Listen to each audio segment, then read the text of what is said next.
Bismillahirrahmanirrahim. Assalamualaikum warahmatullahi wabarakatuh. Assalamualaikum warahmatullahi wabarakatuh. Alhamdulillah pada kesempatan kali ini kita berjumpa lagi di podcast Ngopi, ngobrol perkara iman. Nah, alhamdulillah pada kesempatan kali ini kita akan berbincang mengenai syariah. Jadi sudah banyak saat ini teman-teman bagaimana generasi muda mulai mengembangkan atau mengikuti lifestyle tentang syariah baik secara kehidupan, keuangan ataupun bisnis mereka. Nah, pada kesempatan kali ini kita akan berbincang hangat mengenai syariah di sisi ekonomi untuk para generasi muda bersama narasumber kita Bapak Tulus Hidayat. Assalamualaikum Bapak. Waalaikumsalam warahmatullahi wabarakatuh. Mas Saiful sehat. Beberapa menit ke depan atau beberapa jam ke depan kita akan berbincang dengan beliau mengenai ekonomi syariah untuk generasi muda. Oke. Pada kesempatan kali ini kabar sehat alhamdulillah Pak Tulus. Alhamdulillah, mudah-mudahan teman-teman semua juga dalam sehat. Tetap istiqomah dan Mic-nya mungkin boleh didekatkan, ditarik saja tidak apa-apa. Oke. Disesuaikan saja. Jadi sebelumnya Bapak, kami mohon maaf mengganggu waktunya di sela kesibukan Bapak, dan tentu kami ingin memperkenalkan dulu tentang ekonomi syariah itu sebetulnya baik secara bahasa ataupun praktiknya itu apa dan bagaimana Bapak sebetulnya itu. Ya, kalau kita Mohon maaf berbicara boleh ditarik lagi mungkin Pak biar dekat ya. Oke. Iya, biar nanti suaranya bisa jelas. Baik.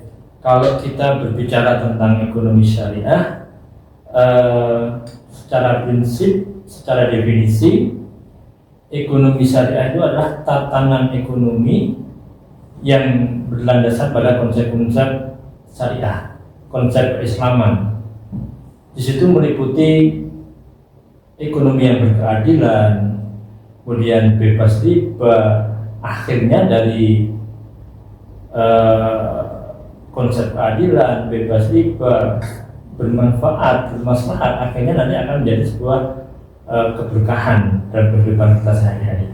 Jadi itu dari sisi definisi tentang ekonomi syariah.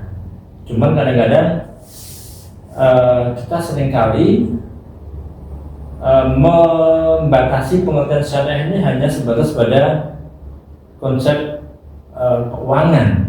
Padahal sebenarnya Lebih luas. ekonomi syariah itu bisa dipahami jauh lebih luas di dalam setiap tatanan kehidupan kita, baik di dalam kita mulai dari keluarga, kemudian kita masuk ke dunia kerja kita, bagaimana kita bermuamalah juga dengan orang lain. Ini kalau kita menerapkan konsep ekonomi syariah itu luar biasa indahnya. Itu Mas Eko. Oke, jadi secara definisi dan pengamalan atau praktiknya pun juga luas seperti itu, Pak. Betul? Iya, sangat luas. Jadi tidak terbatasi hanya pada yang dipahami orang selama ini, hanya pada apa itu tentang riba, tentang keuangan syariah. Itu hanya sebagian kecil, tapi masih banyak aspek-aspek yang lain di dalam sisi-sisi kehidupan kita sehari-hari. Jadi ruang lingkupnya ketika kita membicarakan mengenai ekonomi syariah ataupun syariah itu sendiri sebetulnya masih cukup luas seperti itu, Pak. Cukup luas dan memang harus kita mulai dari sekarang ya. Kemudian ini kita menyinggung ke generasi muda ini, Pak Tulus. Sekiranya menurut Bapak ini apa sebetulnya yang mungkin urgent atau yang mungkin segera sih sebetulnya untuk kita kenalkan kepada generasi muda ini tentang syariah itu? Apakah ya tentang ekonomi ini tadi yang lebih mendasar atau ada sisi yang lain seperti itu? Oke, mungkin kita perlu batasi dulu ya, biar nanti pembahasannya bisa lebih tidak terlalu lebar. Jadi kita akan bersih pada sisi ekonominya. Nanti ketika aspek fikih nanti bisa dibahas di lain waktu. Yang lebih paham tentang kaidah-kaidah fikihnya, tentang hukum-hukumnya. Jadi Mas Ebu usianya berapa nih? Alhamdulillah sudah menginjak 33 tahun. 33 tahun. Baik. Jadi kalau kita bicara masalah remaja, bicara masalah pemuda, kaitannya dengan ekonomi, kita bisa flashback beberapa ribu tahun yang lalu ketika Rasulullah dan para sahabat itu memahamkan pada kita semuanya bagaimana seorang pemuda, bagaimana seorang sahabat itu dengan usia yang masih belia itu menjadi pelaku, ya, menjadi pelaku bisnis, pelaku ekonomi yang luar biasa, sehingga tidak heran ketika Rasulullah itu ketika usianya masih belia, beliau sudah menjadi pedagang, beliau menjadi peternak, luar biasa, pengusaha seperti itu. Pengusaha, ya. Jadi kalau sekarang ini pemuda kita, generasi muda Islam yang ingin tumbuh berkembang bisnisnya, ayo kita contoh Rasulullah dan sahabat, kan gitu. Jadi bagaimana Rasulullah mengelola bisnis, bagaimana Rasulullah belajar bisnis, dimulai dari mindset berpikir dulu. Jadi seorang pemuda ini, apalagi kan sekarang ini kan eranya Gen Z ya, Gen Z ya. Jadi memang ada perubahan pola pikir. Jadi ketika dulu kakek nenek kita dan bapak ibu kita dan kita, kemudian di bawahnya lagi kita itu ada anak muda dengan Gen Z dengan usia yang sekarang masih belasan ya. Dan memang cara pandang mereka itu berbeda dengan kita. Karena memang zaman mereka juga sudah berbeda dengan kita. Dan kita tidak bisa menyamakan mereka harus seperti kita, nggak bisa. Karena memang mereka hidup di zaman mereka. Tetapi ketika mereka bisa mencontoh Rasulullah dahulu dari sisi mindset berpikir bisnisnya, bisa mencontoh para sahabat bagaimana sahabat berbisnis, bagaimana mengelola ekonomi, baik itu di pemerintahan maupun di konteks perdagangan, ini akan menjadi satu literasi yang luar biasa buat generasi muda. Kenapa? Karena ciri generasi muda itu yang pertama apa? Melek digital. Untuk parameter sekarang mungkin. Iya. Jadi ciri generasi muda sekarang ini adalah melek digital. Kelebihannya apa? Mereka akan lebih mudah menerima informasi-informasi, lebih terbuka, ya. Jadi setiap saat informasi datang, setiap saat informasi ada, mereka cenderung lebih welcome, open minded dan sebagainya. Karena informasi di depan mereka itu hampir luas tentang bisnis, tentang ekonomi Islam, itu luas sekali. Sehingga ketika mereka bisa memahami itu, kemudian digabungkan dengan flashback beribu tahun yang lalu, bagaimana contoh Rasulullah dan sahabat berbisnisnya akan digabungkan menjadi satu kekuatan luar biasa untuk kemajuan generasi muda Islam sekarang ini. Ketika potensi tadi dibersamai dengan keilmuan dari contoh Rasul tadi ya, digabungkan, maka itu bisa menjadi sesuatu yang sangat bermanfaat tentunya bagi kaum muda ataupun dengan Islam itu sendiri. Nah kemudian begini Pak Tulus, saat ini menurut Bapak, apakah kaum muda saat ini itu ada bagaimana ya, kekurang pasan dalam melihat atau mindset mereka tentang ekonomi syariah ini? Kalau saya bisa sampaikan ya, jadi kekurangan atau mispersepsi anak muda tentang ekonomi syariah itu di depan telah kami singgung tadi. Ekonomi syariah hanya dipandang sebagai sebagian kecil ya, harapannya seperti itu. Ini akan mengekang masa depan anak muda, mengekang gerak bisnis mereka, itu pandangan sebagian kecil. Tapi semestinya nggak seperti itu.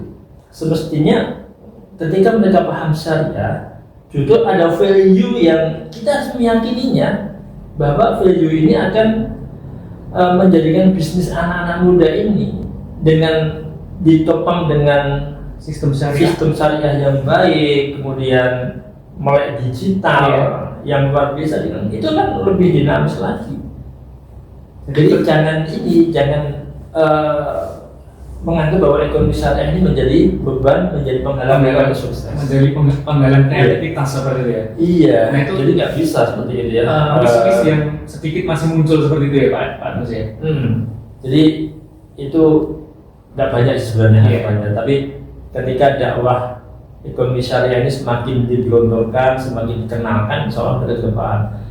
Dan ini adalah tugas-tugas para kita semuanya, teman-teman praktisi ekonomi syariah, kemudian praktisi dakwah, para ustadz, ya, para pengusaha, yang mereka memang harus berjibaku untuk bersama-sama untuk mengenalkan ekonomi Islam kepada generasi muda. Nah ini ketika kita masuk dalam membahas mengenalkan ini Bapak, mungkin itu adalah salah satu cara untuk menggait mereka ke ranah ekonomi syariah.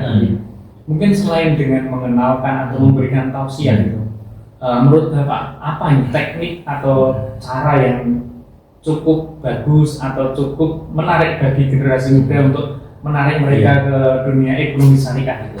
Ya, berbicara dengan gaya bahasa mereka. Jadi mereka itu kan masanya berbeda dengan kita. Kalau Gen Z itu kan kalau sekarang itu model ceramah itu udah nggak masuk ya. Jadi Gen Z itu gitu ya, panjang. Jadi gampangnya gini, saya pun pegang HP lah. Lihat di itu ada misalnya ada tausiah atau apa dengan panjang sekali, itu kira-kira dibaca nggak? Sudah di era yang cepat ini sudah makan. Iya, paling baca sebentar baru skip. Iya. Nah, yang paling pas apa? Kalau hemat saya, bikin mereka sebuah komunitas yang menarik buat mereka. Jadi kalau kita berbicara masalah komunitas, saya kira teman-teman sudah sering mendengar bagaimana di Jogokarya anak-anak muda difasilitasi sedemikian rupa. Jadi mereka ke masjid nongkrong nggak masalah. Jadi di masjid buat nongkrong buat mereka memulai usaha pun nggak masalah. Jadi jangan di masjid itu harus sholat gitu, hanya buat sholat, hanya buat ngaji, enggak. Zaman Rasulullah masjid juga nggak hanya buat sholat, nggak hanya buat ngaji, tapi di situ juga ada bagaimana strategi perang dibahas, bagaimana ekonomi dibahas. Nah, kalau sekarang ini masjid kok dilarang anak-anak muda berkumpul di situ, kemudian ditutup. Dan bagaimana anak-anak muda mau berkembang, mau suka dengan masjid, mau suka dengan ekonomi Islam, mau menambah sementara akses ke masjid itu sudah ditutup dulu sama takbir. Iya. Di waktu jam sholat masjidnya ditutup, tidak ada aktivitas. Duhur misalnya jam 12 adzan, nanti habis sholat duhur tutup dikunci. Bagaimana masjid mau makmur, bagaimana masjid itu bisa menjadi tempat pemberdayaan anak muda, kan nggak mungkin seperti itu. Ya. Jadi kembali tadi, bagaimana anak muda ini bisa terfasilitasi? Hemat saya, ciptakan sebuah komunitas yang menarik buat mereka. Jadi anak muda menarik, tadi kami sampaikan, mereka menarik digital. Fasilitasi tempat itu dengan wifi, dengan hal-hal yang menarik, dengan makanan yang mereka suka. Ya dibikin kayak kafe, nggak masalah. Mereka nongki di situ nggak masalah. Tapi endingnya apa? Endingnya mereka akan terfasilitasi dengan ide-ide bisnis mereka. Mungkin juga perlu disediakan mentor juga di situ. Nah, ada coaching di situ, ada mentor di situ. Mentor bisnis kita sediakan. Nah, jangan sampai gini ya. HP itu ibaratnya bagi kita orang tua lah. Anak sama orang tua. Anak-anak kita itu sekarang lebih cenderung mentornya HP daripada orang tuanya. Kenapa? Begitu anak pegang HP, selesai itu jawabannya ada di situ tuanya. Sementara kalau tanya ke kita sebagai orang tua, ayahnya, bundanya ditanya tentang sesuatu, karena satu dan lain hal, karena sibuk dan sebagainya, nanti nak ya. Padahal kalau HP dan ngomong HP, selesai itu urusan. Nah, termasuk kita sebagai takmir masjid, kita sebagai penggerak ekonomi syariah, penggerak bisnis syariah, harus bisa seperti itu, seperti HP minimal. Ada problem anak muda, siap melayani, siap membantu, siap memberikan mentor, siap menjadi mentor buat mereka. Itu. Iya. Kemudian mungkin ya di Solo pun juga sudah mulai ada ya. Kalau Jogokarya kan agak jauh ini di Jogja. Di Masjid Fatimah itu beberapa waktu yang lalu saya juga membaca berita bahwasannya di situ juga ada aktivitas anak-anak muda gitu. misalnya seperti difasilitasi kalau ada mungkin musafir yang mampir, kemudian anak muda di situ membantu musafir tadi dan beberapa kegiatan yang lain. Dan itu ketika kami melihat gitu, Bapak, bahwasanya diberikan apa tadi namanya ruang mereka untuk berkumpul, diberikan mereka untuk bersama. Itu sepertinya kemudian muncul ide-ide baru dengan sendirinya gitu. Ya, ketika ini mungkin itu butuh perubahan mindset ya dari pengelolaan masjid yang mungkin zaman dulu ya dengan zaman sekarang harus disesuaikan dengan ya zamannya anak muda sekarang. Ketika ke masjid, kok di masjid mainan HP, belum tentu mereka main game atau bagaimana. Bisa jadi mereka ketika pakai HP juga sedang belajar tentang bisnis, belajar tentang ekonomi, atau mungkin sedang membaca Al-Quran juga pakai handphone kan juga sekarang bisa seperti itu. Kemudian selain itu tadi Bapak menyinggung mengenai apa namanya generasi muda ini melek digital seperti itu. Nah itu saat ini kan juga sudah banyak sekali implementasi tentang digital itu, tentang ekonomi seperti itu. Bahwasanya seperti e-wallet, kemudian e-money seperti itu kan sudah sangat merebak. Nah ini melihat atau memandang itu dari sisi ekonomi syariah itu tadi seperti apa, atau kita generasi muda itu harus merespon seperti apa sebenarnya terhadap perkembangan tadi?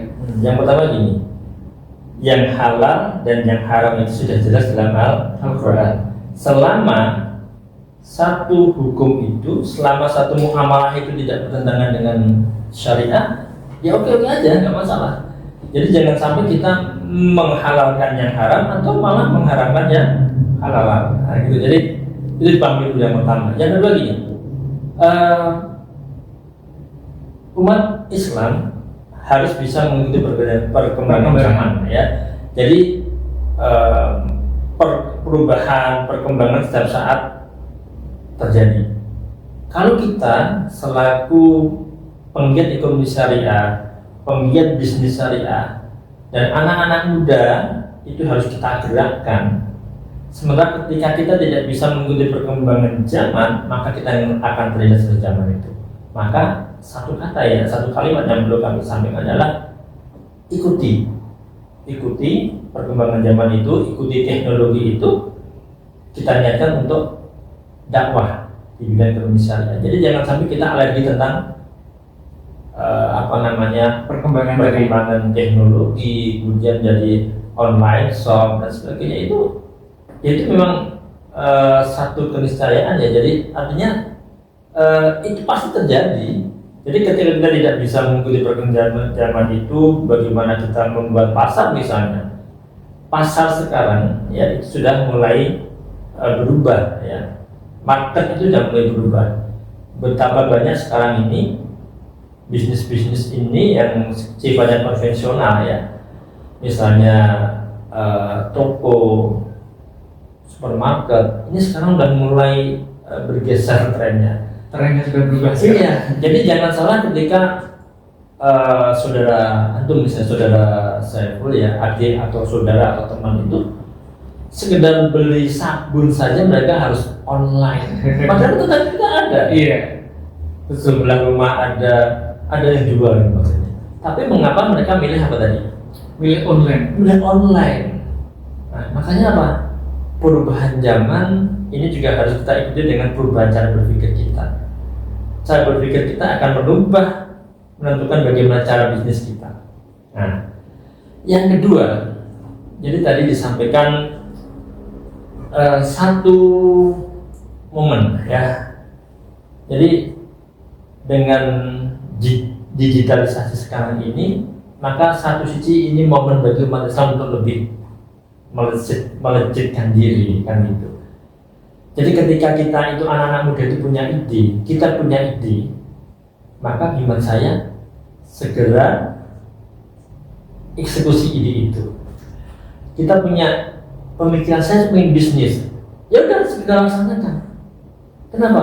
Karena bisnis itu tentang momen, pemikiran itu tentang momen. Jadi momen sekarang ini tidak bisa terulang lagi dengan nanti. Jadi ketika sekarang punya pikiran untuk bisnis, segera lakukan, segera eksekusi. segera eksekusi. Ya. Kita jangan menunggu Iya. persyaratannya. Jangan aku tak kaya dulu sampai ke mapan dulu. Tidak perlu ya? Nggak bisa. Kita mulai dari nol dulu, kita eksekusi. Eksekusi. Jadi orang bisnis itu kecepatan, ya, kecepatan gerak, kecepatan langkah, kecepatan berpikir. Jadi ketika kita tunda nanti momennya sudah beda, momennya sudah hilang. Nah, maka bagaimana seorang pemuda itu punya peka terhadap momen? Ayo kita wadai dengan satu komunitas bisnis, komunitas ekonomi syariah. Ada mentor di situ. Nah, maka harapannya BMT Insan Mandiri ini bisa memfasilitasi itu, memfasilitasi anak-anak muda, generasi muda ini menjadi satu bisnis ulung. Problem-problem mereka akan terjawab. Jadi jangan hanya menjadi lembaga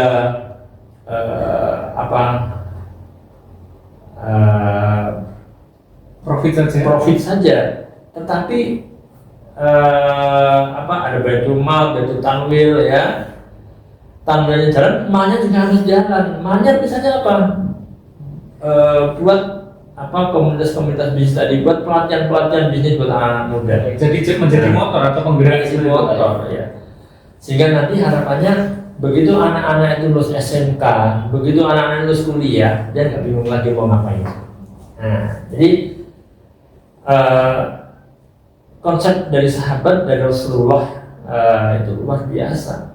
Bahkan Rasulullah menikah itu berapa maharnya? Nggak kaleng-kaleng. Ya, 100 unta untuk berapa itu? Padahal unta itu kalau sekarang itu berapa mobil, ya? Jadi unta merah pada waktu itu, kalau sekarang mobil yang paling mahal, yang paling mahal. Jadi kalau sekarang itu ketika seorang pemuda melamar gadis itu melamar apa tuh tidak hanya sekedar seperangkat alat sholat. Saya dengan mas kawin seperangkat alat sholat. Nggak seperti itu. Harus ada yang membedakan. Saya seorang muslim, menghargai wanita seperti apa, dengan mahar seperti apa. Karena wanita itu nilainya sangat tinggi. Iya, tapi wanita juga sebagai wanita adalah yang paling murah. Tapi paling ringan. Iya, itu bukan berarti kita harus laki-laki dengan memberikan hanya minimal. Sekedar formalitas. Iya, selanjutnya harus ditingkatkan lebih baik. Ya. Nah, kemudian tadi banyak disinggung ini, Bapak. Banyak dari masjid atau baitul mal seperti itu. Nah, mungkin saat ini apa yang menjadi kendala seperti itu, kendala yang mungkin cukup menonjol ketika kita mau menggait, mengenalkan atau mengajak kaum muda ini untuk berekonomi syariah, atau mungkin ya sekedar tahap awal mengenalkan ekonomi syariah kepada mereka. Yang pertama adalah mindset, ya. Jadi mindset ikut orang itu sekarang masih melekat pada anak muda. Jadi saya misalnya, saya dulu punya pemikiran, saya habis kuliah, saya akan kerja di Jakarta, enak gitu ya, dengan kerja dan sebagainya. Tapi ternyata nggak bisa seperti itu. Saya lulus kuliah, saya ke Jakarta, ternyata nggak nyaman bagi saya. Kenapa? Yang sehari-hari saya itu dipenuhi dengan kebebasan, berekspresi, ya, membuat sesuatu dan sebagainya. Tiba-tiba harus langsung diputus ikut orang, kegiatannya monoton, berangkat pagi hari, pulang malam hari. Itu bagi saya itu menyiksa, terkekang sekali. Nah, cuma memang ini harus disampaikan ke teman-teman itu, ke generasi muda itu gini, ikut orang oke lah, gitu ya, ikut bisnis orang lain, perusahaan orang lain nggak masalah, tapi niati itu sebagai bentuk kita belajar. Nah, setelah beberapa waktu harus ada keberanian untuk memulai usaha sendiri. Karena apa? Rasulullah dan sahabat itu dulu kebanyakan adalah pedagang, kebanyakan pebisnis, ya. Kan pintu rezekinya Allah itu kan, bisnis itu, dagang itu jauh lebih banyak daripada karyawan. Persentase ini. Iya, persentasenya kata Rasulullah kan gitu. Nah, jadi salah satu tantangan besarnya adalah merubah mindset tadi, Pak. mindset ya. Jadi daripada kita menjadi kepala milik ekor gajah, mending kita menjadi kepala semut. Kenapa? Kita bisa mengambil kebijakan. Ya harus dimulai dari kecil. Nah, jadi kalau sekarang itu kan anak-anak itu kan lebih instan. Saya bekerja ke perusahaan orang lain, nanti akhir bulan kita gajian. Jadi sudah Ya. jaga nih berarti. Iya, jadi zonanya zona aman. Zona nyaman. Zona nyaman. Tidak ada keberanian. Kalau boleh saya sampaikan, dunia kerja kita itu kebanyakan dari adik-adik kita, saudara-saudara kita ini ibarat kata yang ada di dalam ruangan yang di situ full kenikmatan, ada makanan di situ, ada AC, ada. Cuman dia dibatasi oleh tembok nanti. Menurut kata itu, wah ini ya enak ya, sudah lebih dari cukup ya, gitu ya. Tetapi ketika kita coba kaca kita buka ini ruangan ini lebar-lebar, kaca keluar, lebih indah ya, kan di luar masih lebih luas luas ya, lebih banyak fasilitasnya ya, masih banyak hal ternyata. masih gitu. banyak hal. Mereka akan terbuka. Maka kita jangan seperti kata tadi. Generasi muda sekarang harus tidak berada dalam zona nyaman.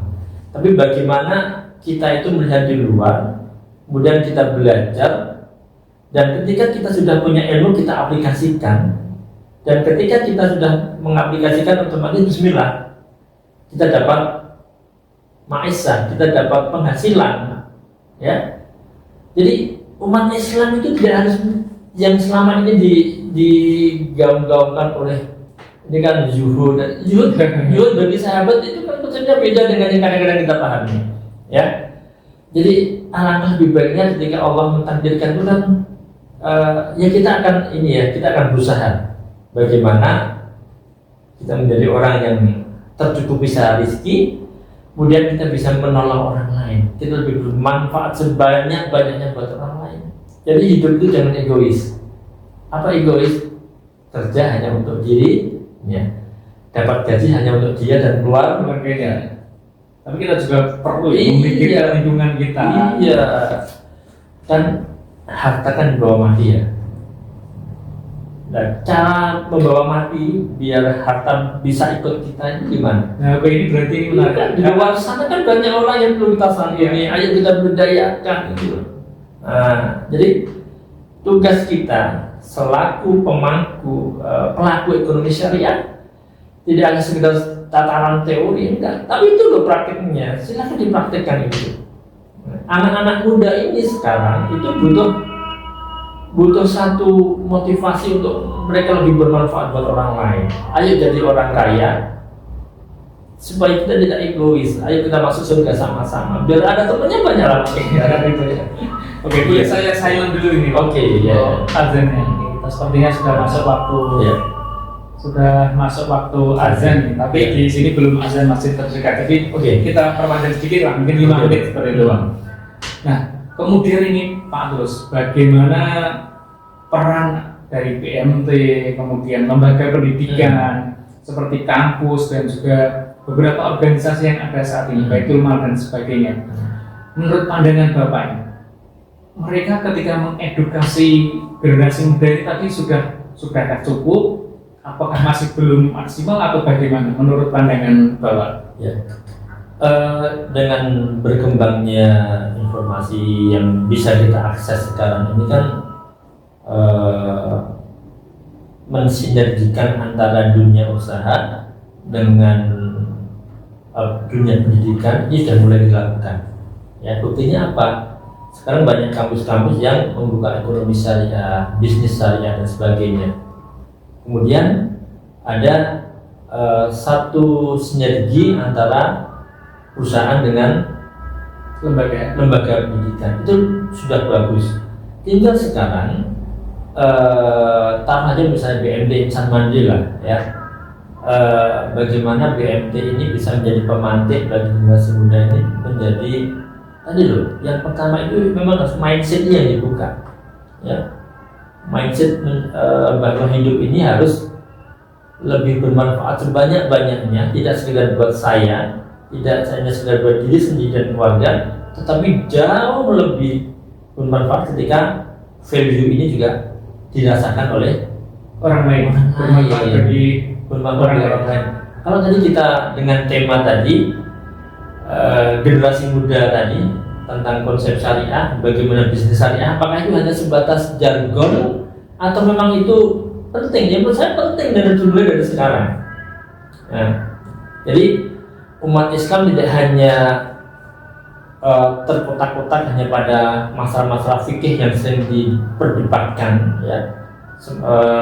Justru jauh lebih penting daripada itu adalah bagaimana umat Muslim ini menjadi motor penggerak kesuksesan, motor penggerak dakwah ekonomi, sehingga kemaslahatan, keberkahan, ya, kehidupan masyarakat sekitar kita ini terangkat. Caranya gimana? Ya generasi muda ini berubah mindset berpikirnya, saya harus lebih bermanfaat buat orang lain. Salah satunya dengan apa? Menjadi pengusaha. Karena dengan menjadi pengusaha nanti kita bisa mengkaryakan orang-orang di sekitar kita. Iya. Kemudian sebelum kita akhiri ini, saya ingin minta pesan atau pendapat atau ya pesan katakanlah seperti itu dari Bapak untuk para generasi muda tentang berekonomi syariah ini. Mungkin sepatah dua patah kata untuk teman-teman kita yang sedang menyimak podcast kita kali ini seperti itu. Iya. Jadi buat teman-teman, buat sahabat syariah, buat sahabat muda kita yang mungkin sekarang ini masih duduk di bangku SMA, SMK, yang sebenarnya mau kuliah, ataupun adik-adik kita yang masih di bangku kuliah, atau bahkan sarjana-sarjana yang sekarang sudah lulus dan mungkin masih bingung nyari kerja, ingatlah sebenarnya rezekinya Allah itu terbentang luas. Ketika kita bisa melihatnya, ketika kita bisa menggapainya, maka kita akan beri bermanfaat bagi orang lain. Maka mulai dari sekarang, ubahlah mindset kita, ubahlah mindset kalian, ya, bahwa dari ikut orang kita ubah menjadi sekecil apapun kita mulai dari diri kita sendiri, untuk ayo kita berdagang, ayo kita berbisnis, ayo kita bermuamalah dengan orang lain, kita bertransaksi prinsip-prinsip syariah. Iya, dengan prinsip-prinsip syariah, supaya apa? Hidup kita lebih bermanfaat, karena kita memang sejatinya Allah perintahkan kita untuk saling menolong. Bagaimana kita bisa menolong saudara kita? Bagaimana kita mau memberdayakan saudara kita yang lain sementara kita nggak berdaya secara ekonomi? Ya, maka kuncinya tadi, ayo kita belajar ekonomi syariah, ayo kita belajar bisnis, ayo kita belajar dagang. Biar apa? Biar lebih banyak orang yang dengan tangan-tangan kita ini terselamatkan, sehingga Allah ridho pada kita. Oke, jadi bermula dari bagaimana kita merubah mindset kita, kemudian kita pelajari tentang ekonomi syariah agar kita juga bisa berbisnis, berekonomi ataupun ya berinvestasi seperti itu di lini-lini ekonomi syariah seperti itu Bapak ya. Jadi sebetulnya peluang ataupun celah kita untuk menerapkan bisnis ekonomi syariah itu masih sangat terbentang luas. Sangat terbentang luas. Ya, karena ini sudah menjelang azan zuhur dan juga durasi kita sudah cukup panjang, jadi mungkin belum bisa kita perdalam kembali untuk perbincangan. Next time nanti bisa lebih dipertajam ya, karena kalau hari ini kan tadi saya berpikir ini temanya bagus, cuma waktunya terbatas. Maka untuk sesi pertama ini kita bicaranya lebih umum. Nanti kita next time kita sambung dengan yang lebih mengerucut. Oke, siap. Jadi nanti di pertemuan atau di episode berikutnya, semoga nanti kita bisa berjumpa kembali dan masih bisa memperdalam lagi mengenai ekonomi syariah bagi pemuda Dan semoga banyak manfaat ataupun banyak keilmuan nanti semakin ke depan yang kita ulas Insyaallah. Oke, terima kasih Bapak Tulus atas kehadirannya pada kesempatan kali ini, dan juga terima kasih teman-teman semuanya, teman-teman ngobrol perkara iman. Pada kesempatan kali ini kita sudah cukup ya berbincang cukup panjang mengenai pandangan-pandangan umum tentang ekonomi syariah bagi para generasi muda. Semoga banyak hikmah yang bisa dipetik. Demikian dulu dari kami. Terima kasih teman-teman sudah menyimak podcast kami. Wassalamualaikum warahmatullahi wabarakatuh. Waalaikumsalam warahmatullahi wabarakatuh.